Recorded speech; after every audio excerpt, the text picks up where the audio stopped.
ஒரு மகிழ்ச்சியான செய்தி. இதயம் நலனையின் விலை லிட்டருக்கு ரூபாய் 105 குறைஞ்சிருக்கு. செப்டம்பர் 2023ல 1 லிட்டர் இதயம் நலனையின் அதிகபட்ச விலை ரூபாய் 503. ஆனா இப்ப 1 லிட்டர் இதயம் நலனையின் விலை ரூபாய் 398 மட்டும்தான் தமிழ்நாட்டுல.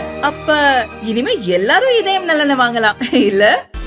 நம்ம அல்ட்ராவோட எல்லா தயாரிப்புகளுமே ஆரோக்கியமான ஃபுட் கிரேட் ஸ்டெயின்லெஸ் ஸ்டீலால் தயாரிக்கப்பட்டது. அல்ட்ரா என்றால் ஆரோக்கியம். இந்தியாவின் அண்டை நாடான வங்கதேசத்தில் நோபல் பரிசு வென்ற முகமது யூனூஸ் இடைக்கால அரசின் தலைமை ஆலோசகராக உள்ளார்.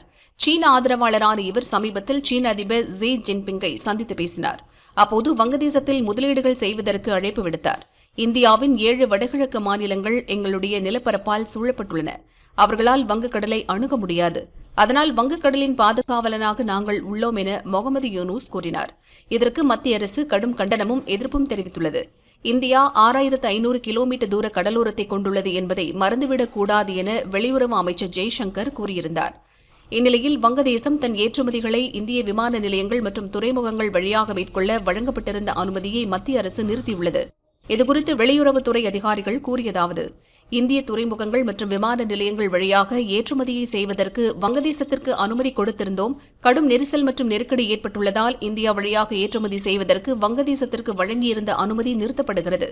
இதன் வாயிலாக நம் ஏற்றுமதியாளர்கள் நீண்ட நேரம் காத்திருப்பது தவிர்க்கப்படும். அதற்காகவே இந்த நடவடிக்கை எடுக்கப்பட்டுள்ளது. மற்றபடி வங்கதேச அரசு கூறிய கருத்துக்கு இதை பதிலடியாக பார்க்கக்கூடாது. அதே நேரத்தில் மற்ற அண்டை நாடுகளான நேபாளம், பூட்டான், மியான்மருக்கான ஏற்றுமதிகளை மட்டும் இந்தியா வழியாக செய்ய வங்கதேசத்திற்கு அனுமதி கொடுக்கப்பட்டுள்ளது. ஏற்கனவே வந்துள்ள பொருட்கள் நிறுத்தப்படாது. புதிதாக இனி ஏற்க மாட்டோம் என அவர்கள் கூறினர்.